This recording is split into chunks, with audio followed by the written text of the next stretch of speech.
Hello everyone, I'm SBN reporter Nicco Morello, and I'm here tonight at Plains Junior High School for a board meeting where a vote will be held on whether or not busing will return to the Lakota School District. We have a couple options that we have been considering. The first option is 9th grade only. The second option is 9 through 12. The first option on the forecast is it ranges from 2.8 million to 3 million during that time. The spending deficit would come a year earlier, and it would be 1.3 million in 22, 5.1 in 23, and 9.3 in 24. If we went with option 2, which is all high school,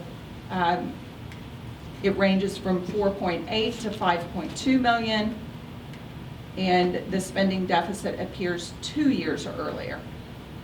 So you would be looking at about 600,000 in 21, 3.3 in 22, 7 in 23, and over 11 in 24.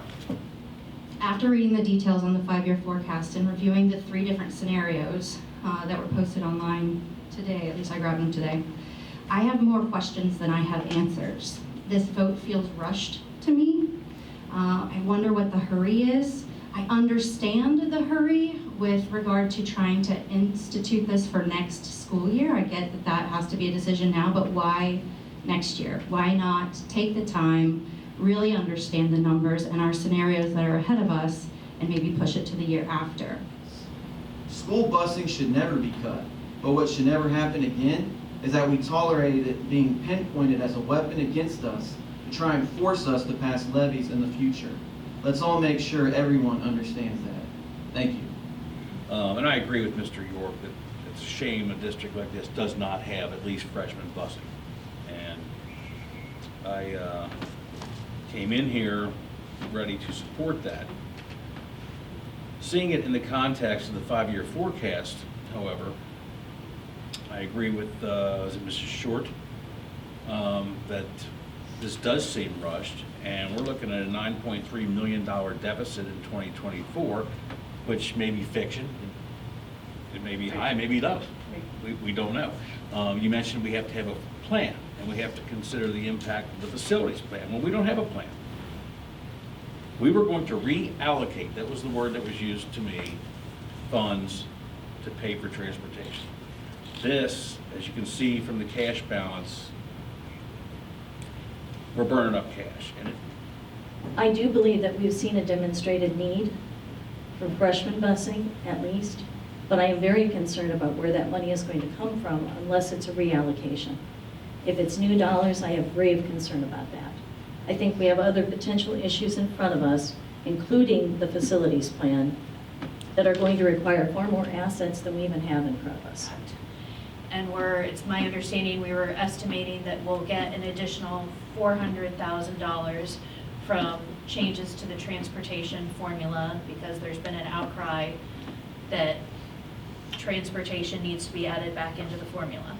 Well, I have assumed in 2022, which is when this biennium is up, that we would start receiving some sort of transportation reimbursement back for those additional students.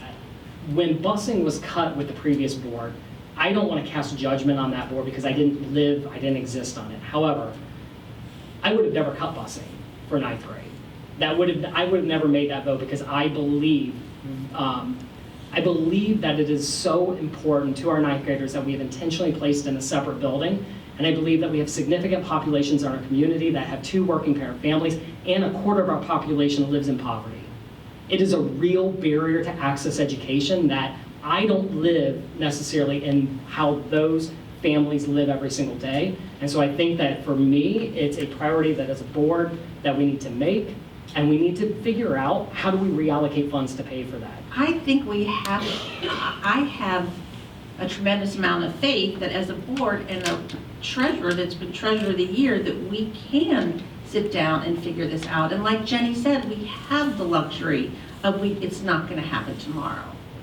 But I, like Brad, think that we've been putting this off, and there are really some families out there that this is a struggle, and we hear it all the time. To all this, to anything that we're doing, there's an educational cost, there's a financial cost. We've got to figure out what that fine line is. I mean, if we wanted to go everything on the cheap, we could, but I don't think that's what our community wants, and I don't think that's what we want for kids. But I say that not rushed or lightly, that there is a financial cost to all this as well. So we get that. So if you're telling me we could work that 1.3 out, we'll work that 1.3 out. Further discussion? Jenny, will you please call the roll? Mr. Lovell? Yes. Mrs. Casper? Yes. Mrs. O'Connor? Yes. Mr. Parnell? Yes. Mrs. Schaefer? Yes. The board did speak extensively on reallocation. Where will those funds come from? The executive team will meet as a team and we'll look at the budget and what priorities we have and what we would shift to make sure we can fund that and alleviate that deficit spending in the fiscal year that was identified.